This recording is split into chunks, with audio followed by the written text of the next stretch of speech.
Então, nessa ação penal 504-6512, continuidade do depoimento do Dr. Tarso Fernando Hertz Genro. Doutor, ouviu a pergunta do advogado, o doutor pode respondê-la. O ministro. Não tenho. Pode responder. Não tenho conhecimento em absoluto em qualquer ato que o presidente da República, o então presidente Lula, tenha cometido nesse sentido. A pergunta que eu iria fazer, o senhor já respondeu, quer dizer, como homem de partido, como eram financiadas as campanhas do PT, o senhor acabou de esclarecer isso na questão anterior. A denúncia também acusa o presidente Lula, e diz até que esses fatos estariam comprovados, essa é a tese da acusação, de que o presidente Lula, na distribuição de cargos, de direção, de secretarias, de empresas públicas, o fazia com o objetivo de arrecadação de propinas para obter vantagens indevidas para agentes políticos, partidos políticos, funcionários, empresários. A sua experiência no governo Lula registra fatos dessa natureza? O senhor conhece, conheceu, ouviu dizer? Não conheço fatos dessa natureza, e se em algum governo ocorreu, isto é uma relação de responsabilidade que se dá nas estruturas executivas e políticas que estão muito distantes de qualquer presidente da República. Também a denúncia afirma que os indicados para os cargos assumiam o compromisso de favores, no sentido de repasses de vantagens indevidas de centenas de milhões de reais. O senhor conhece alguém, evidentemente excluindo aí Renato Duque, Paulo Roberto Costa, Pedro Barusco, que já estão... Conhece alguém que, enfim, temos aí delações deles? O senhor conhece alguém que assumiu esse compromisso nomeado pelo presidente Lula? O senhor pode indicar algum exemplo? Eu nem essas pessoas que o senhor mencionou eu conheci. Essas pessoas que estão incriminadas e presas, né, os nomes que eu mencionou. Eu não conheci essas pessoas. E não conheci nenhuma pessoa que fosse nomeada para cumprir essas funções. Se isso eventualmente ocorreu na negociação dos respectivos partidos com a sua base política regional, isso aí ocorre de uma maneira absolutamente segmentada e de responsabilidade das pessoas que o fazem. Mas eu não conheci nenhuma pessoa. Essas pessoas eu fui conhecer pelo noticiário, né? Paulo Roberto Costa e esse outro cidadão, Renato o nome que o senhor mencionou. O presidente Lula também é acusado de nomear diretores da Petrobras, e é o caso destes, Renato Duque, Paulo Roberto Costa, Nestor Severó, Jorge Zelada, com o interesse de arrecadação de propinas para o próprio Lula e para integrantes do PT, do PP, do PMDB. A pergunta é, a nomeação de diretores da Petrobras, por exemplo, segundo o seu conhecimento, é feita pelo presidente da República, ou pelo Conselho de Administração da Petrobras, ou pelo presidente da Petrobras? Como é que o senhor sabe, se o senhor puder nos informar? A nomeação desses quadros intermediários de base da administração pública, elas são feitas a partir das indicações dos partidos políticos na relação com a sua base. Ou seja, verifica dentro da Petrobras, por exemplo, né, o PMDB, ou o PT, ou outra pessoa, qual é a pessoa de confiança para assumir um determinado cargo. Isso não passa pelo presidente da República. Tanto é verdade que várias dessas pessoas que são mencionadas aí como integrantes desse esquema de propina da Petrobras são funcionários de carreira da Petrobras, pelo que eu sei, e originários, inclusive, de outros governos, e que, inclusive, não tinham relação com os partidos políticos. Então, a existência de um núcleo criminoso, existente dentro de uma estatal, tem que ser verificada na sua concretude, como ele se formou, a partir de quem e com que finalidade. Isso aí nunca envolve um presidente da República, seja ele quem for. também o presidente Lula é acusado de, no exercício do poder, isto é, da formação desse esquema criminoso, através, digamos, da indicação de apadrinhados, esse é o termo usado pela denúncia, de apadrinhados políticos para cargos estratégicos superiores. E que esses apadrinhados assumiam seus cargos para arrecadação de propinas para si e para agentes políticos de sustentação do governo. O senhor, com esse conhecimento interno de como funciona o poder no nível federal, quer dizer, como funciona o processo político de indicação e de nomeação? Quer dizer, como é que isso acontece? Quer dizer, essa questão dos apadrinhados, quer dizer, como é que é isso? É a partir dos responsáveis políticos de cada área na relação com os partidos que compõem o governo. Não tem nenhum governo que se forme sem uma relação com os seus partidos. E cada partido tem seus elementos de confiança para colocar nos cargos. Às vezes, esses elementos de confiança não correspondem à confiança. E, às vezes, correspondem com a intenção determinada que foge ao controle do chefe do Poder Executivo. Então, é assim que se forma um governo. Na democracia, os governos se formam através das relações políticas, com os partidos, com os seus quadros, com as suas pessoas de confiança que vão montando um governo. Tanto é verdade que dentro do governo do presidente Lula, inclusive, permaneceram vários técnicos e quadros em cargos de confiança que não eram nem do PT, nem do PMDB, que eram quadros, inclusive, que não pertenciam a partidos, ou que eram até alguns que eu conheci do PSDB, como ocorria, né, dentro do Banco Central, dentro de outras instituições, onde essas pessoas exerciam suas funções. Muito bem. Uma das teses da denúncia, que ela sempre repete, mas que nunca demonstrou, mas que é um argumento que está sempre permanente no discurso da acusação, é a existência de um caixa geral do PT. O senhor sabe da existência desse caixa geral? Ouviu falar dele? O que o senhor pode nos dizer desta ideia, dessa hipótese do caixa geral? Eu desconheço, porque quando eu assumi a presidência do partido, eu proibi que se fizesse arrecadação. Nós estávamos em plena discussão a respeito do chamado mensalão, né, onde tinha-se suspeitas a respeito de determinadas arrecadações que foram feitas. Quando eu cheguei na presidência do partido, né, eu não permiti que se fizesse arrecadação sem que essa arrecadação fosse registrada num livro centralizado, dizendo quem foi pedir arrecadação e quem deu. Naquele momento não foi feita nenhuma arrecadação em virtude, né, desta situação política. Então, eu desconheço a existência de um caixa geral dentro do PT.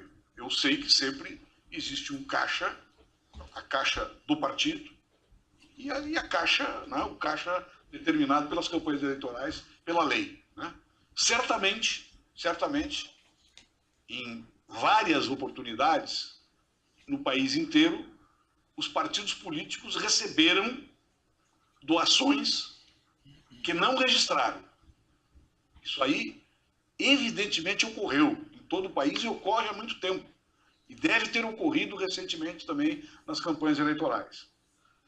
Isto decorre ou de uma intenção maliciosa de quem doa ou quem recebe, ou de uma tentativa de obscurecer, né, apoio político que venha de determinados setores que estão interessados no processo eleitoral. E para que isso seja corrigido, eu acho que nós temos que fazer uma profunda reforma política no país, não só orientando, né, a legislação no sentido da votação em lista, para despersonalizar as relações políticas, para garantir maiorias a partir das listas que são eleitas e fazer também, proibir também o financiamento empresarial, tanto dos partidos como das campanhas. Eu acho que isso pode ajudar a corrigir essa deformidade no nosso sistema político. Ministro, apenas para encerrar, eu faria duas perguntas. A acusação, existem duas acusações centrais contra o presidente Lula. A primeira é de corrupção passiva, de que o presidente de modo consciente e voluntário, em função do cargo, ele solicitou vantagem indevida, ele aceitou promessa de vantagem indevida, ele recebeu vantagem indevida, isso durante o período de 2006 até 2012. Então a pergunta é, o senhor sabe de alguma ação do presidente Lula definível como solicitação, como aceitação de promessa, como recebimento de vantagens indevidas? Não sei, nunca tive conhecimento e, pelo que eu conheço da atividade dele como presidente, como quadro político, duvido muito que ele fizesse isso. A segunda acusação é de lavagem de capitais. Lula é acusado de ter adquirido o apartamento 164A do edifício Solares de Guarujá. É acusado também de fazer reformas dentro desse apartamento e de ter mobiliado e decorado esse apartamento. E, enfim, isso é definido pela acusação como lavagem de dinheiro, o que seria a forma dele ser beneficiado sem que aparecesse que ele estava sendo remunerado. O que o senhor sabe a respeito disso? Eu não conheço a vida financeira privada do presidente Lula, mas tenho conhecimento suficiente dele, da sua postura como político, como presidente da República, que ele jamais aceitaria qualquer benefício indevido decorrente de intercâmbio a partir das suas funções presidenciais. Eu fico muito agradecido pelas suas informações. Muito obrigado, ministro. Outros defensores têm indagações? O Ministério Público tem indagação? Pouquíssimas, Excelência, muito rapidamente. Senhor Tarso, boa tarde. Boa tarde. O senhor participou da fundação do Partido dos Trabalhadores? Não, senhor. O senhor conhece há quantos anos o ex-presidente Lula? O ex-presidente Lula, desde que eu era advogado dos sindicatos bancários em Porto Alegre, e o presidente do sindicato era Olívio Dutra. E o presidente Lula, como líder sindical, fez uma visita aos sindicatos bancários naquela oportunidade e eu conheci, então, a figura daquele líder sindical emergente ainda durante o regime militar. Certo. Durante o regime militar, então o senhor o conhece há mais de 30 anos? Eu conheci o presidente Lula mais precisamente em 1900 e provavelmente 76. Perfeito. O senhor é amigo... Eu entrei no Partido dos Trabalhadores 2 anos depois da sua fundação. Certo. O senhor é amigo pessoal do ex-presidente Lula?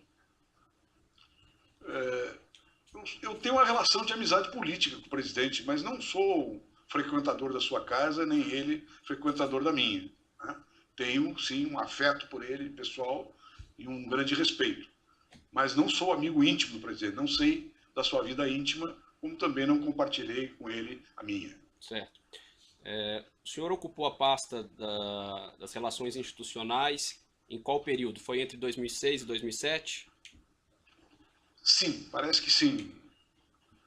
Certo. O senhor representante do Ministério Público, parece que foi esta data, sim, foi por quase 2 anos. Depois disso eu fui para o Ministério da Justiça. Perfeito. Nesse período já eram notórios, né? Eram notórios os fatos relacionados à ação penal 470. Eu pergunto para o senhor, considerando que o senhor ocupava a pasta responsável pela articulação política, o senhor recebeu alguma orientação específica do ex-presidente Lula para evitar que essas práticas relacionadas à ação penal 470 se repetissem? Sim, foi na formação da coalizão. No processo de formação da coalizão, eu discuti com o presidente como é que nós diminuiríamos aquilo que vulgarmente se taxa politicamente, se chama politicamente de pressões fisiológicas regionais. E eu coloquei o presidente, ele aceitou prontamente, que seria através de um programa de unidade. E que, portanto, isso determinaria que os partidos fizessem demanda sobre o governo a partir daquele programa acordado. E esta foi a presidência que nós tomamos. Eu me lembro que, logo que eu cheguei no Ministério das Relações Institucionais, nós estávamos com um problema, inclusive, de aprovação do orçamento. O governo não tinha formado uma maioria para aprovar o orçamento. E o presidente disse que era necessário que isso não se repetisse, porque isso levava a um conjunto de demandas setoriais, fragmentárias, que prejudicavam o governo. O governo perdia a noção de totalidade. A partir disso, nós construímos essa visão de coalizão e apresentamos esses pontos programáticos. E orientamos, inclusive, os partidos para que, a partir deste momento, com aqueles pontos definidos, as pressões que viessem das regiões viessem por dentro dessas prioridades que foram escolhidas. Certo. A ação 470, a ação penal 470, ela trata de alguns contratos públicos, acho que o senhor deve conhecer por conta de ser notório, em que a partir desses contratos públicos alguns recursos eram desviados para parlamentares. Pergunto se o senhor recebeu alguma orientação específica nesse sentido, para evitar que isso acontecesse? Não recebi, mas isso era completamente desnecessário nas nossas relações, né? Porque era evidente que quando o presidente me colocou naquela função, nós nos conhecíamos já há muito tempo, eu já tinha passado, né, pelo Ministério da Educação e pelo Conselho de Desenvolvimento Econômico e Social, onde nós fizemos uma grande concertação política para dar estabilidade para o primeiro governo do presidente, que ele sabia que os métodos que nós adotaríamos e estávamos adotando por orientação dele era precisamente a eliminação de qualquer tipo de relação fisiológica dessa natureza. Perfeito, senhor Tarso. Estou satisfeito. Muito obrigado por responder as perguntas. O assistente de acusação tem alguma alegação? O juiz tem alguns poucos esclarecimentos aqui. Dr. Tarso Genro, esse período que o doutor permaneceu como ministro das Relações Institucionais ou nessa coordenação política, chegou a haver nesse período alguma discussão a respeito de cargos na Petrobras, de diretoria ou presidência? Não, Excelência, não houve. Não ocorreu isso. Sob minha tutela, ou sob minha orientação, ou sob meu conhecimento. Apesar de não ter havido isso, o doutor, pela experiência, saberia me dizer se esses cargos de diretores e de presidente, embora por nomeação formal do Conselho de Administração, se essas indicações vinham de alguma autoridade administrativa específica no governo federal, por exemplo, do ministro de Minas e Energias, ou do presidente, ou do ministro da Casa Civil. O doutor sabe me esclarecer isso? As demandas para preenchimento desses cargos normalmente se dão do ministro para baixo na administração e para as relações horizontais com órgãos que têm competência como o Conselho para decidir. Não passam esses cargos, que eu saiba, por nenhum presidente da República, porque seria uma diminuição das funções do presidente, seria uma exposição do presidente na relação com os partidos políticos que geraria, inclusive, uma desautorização, né, do caráter presidencialista que se empresta para a República Brasileira e para a altura que se encontra o cargo. Eu não tenho conhecimento disso. A Petrobras está vinculada ao Ministério das Minas e Energias, salvo engano, meu? Sim.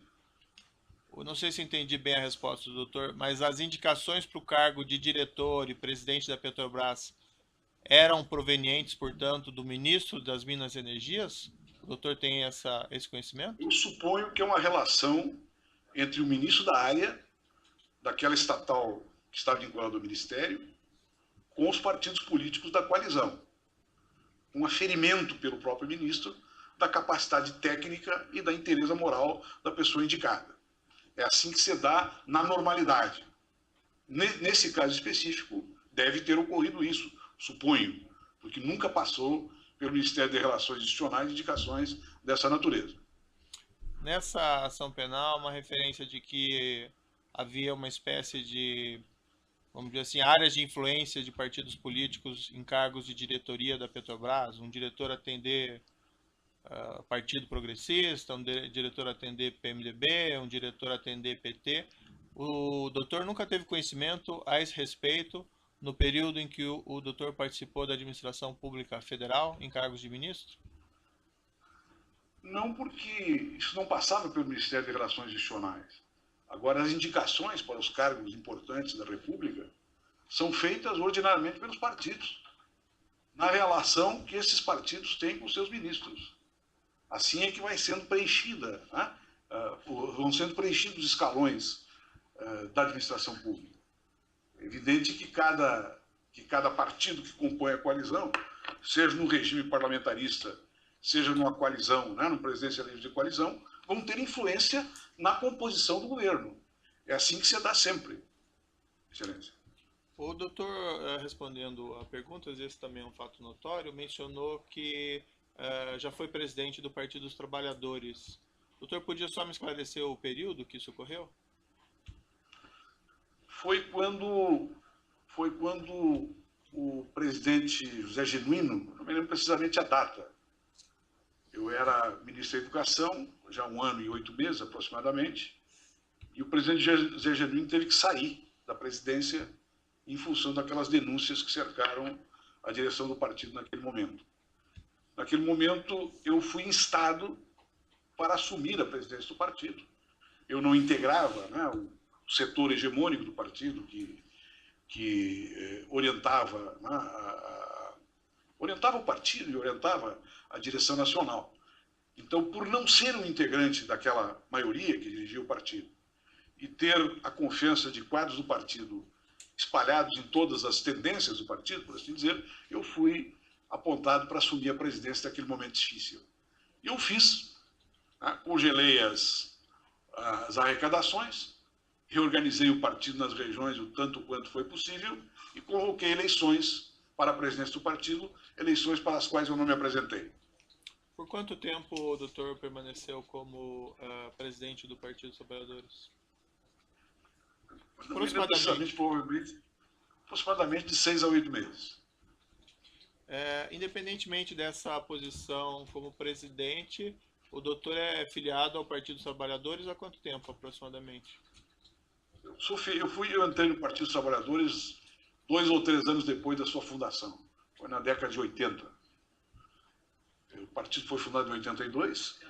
Em 80 eu entrei em 84 no partido, provavelmente. Depois desse período como presidente do Partido dos Trabalhadores, chegou a exercer alguma outra função executiva dentro do partido? Não exerci mais. O doutor pode me dizer da importância do ex-presidente Luiz Inácio Lula da Silva para o Partido dos Trabalhadores? O presidente Lula é presidente de honra do partido, é o nosso quadro político mais importante. Ele é uma referência política para o conjunto do partido, independentemente das correntes políticas que nós temos dentro do partido, como todos os partidos, aliás, têm. Nessa condição, o ex-presidente tem alguma influência vamos dizer assim, na política partidária do Partido dos Trabalhadores? Durante a sua função presidencial, ele evitava de ter. Ele defendia, inclusive defendeu em reuniões com a própria executiva do partido, que eu chamei para discutir com o presidente determinados problemas políticos do governo, ele defendia uma separação do governo do partido. Ele dizia de maneira clara, eu sou presidente da nação e tenho que responder para toda a nação e para toda a sociedade. Depois eu sou presidente de uma coalizão, a qual eu me reporto e me relaciono politicamente para dar estabilidade para o governo. Então, eu não sou um presidente da República do PT, eu sou um presidente da República do Brasil. E nós temos que manter a nossa independência e o partido manter a sua autonomia. É assim que o presidente Lula se reportava a essas relações partidárias. Então ele não influenciava internamente a política partidária do Partido dos Trabalhadores? É claro que as suas opiniões influenciavam, né? O presidente, quando fazia um discurso, por exemplo, eu me lembro, logo que eu assumi o Conselho de Desenvolvimento Econômico e Social, o presidente foi à Bolívia, se eu não me engano, ao Peru, e lá fez uma declaração candente, chamando a um processo de concertação política, que teve uma grande influência no Conselhão, no chamado Conselhão, que agora perdeu toda a sua vitalidade, e teve uma influência também no partido, porque o partido, uma parte do partido, não gostava dessa fórmula de concertação. A partir desse discurso do presidente, o partido se enquadrou e apoiou sistematicamente a concertação que nós começamos no Conselhão. Depois que ele deixou a presidência da República, ele passou a influir mais no Partido dos Trabalhadores ou não? Sinceramente, isso eu não sei, doutor Moro, porque as minhas relações com o presidente Lula, depois que terminou o seu governo, foram relações muito pontuais, muito ocasionais, né? Conversando a respeito das questões políticas do país, a respeito das questões relacionadas aqui com o meu estado também, e não sobre o partido, né? Até porque eu sou membro da direção nacional do partido, mas há muito tempo eu não participo das reuniões da direção, estou impedido por motivos, né, de trabalho e de questões de natureza pessoal. O doutor, isso é um fato notório, tem eventualmente dado algumas entrevistas, feito algumas declarações, isso desde a época que o doutor assumiu lá a presidência do Partido dos Trabalhadores naquele período, falando em refundação, em renovação do Partido dos Trabalhadores. O doutor pode explicar essas suas declarações? A ideia geral do socialismo, da social-democracia, que vingou até o fim do século passado, é uma ideia geral que está dissolvida pelas grandes transformações que ocorreram na globalização e com o surgimento de novos sujeitos sociais, sujeitos políticos, sujeitos empresariais, sujeitos intelectuais, que decorrem de uma grande fragmentação social que vem ocorrendo em todo o mundo.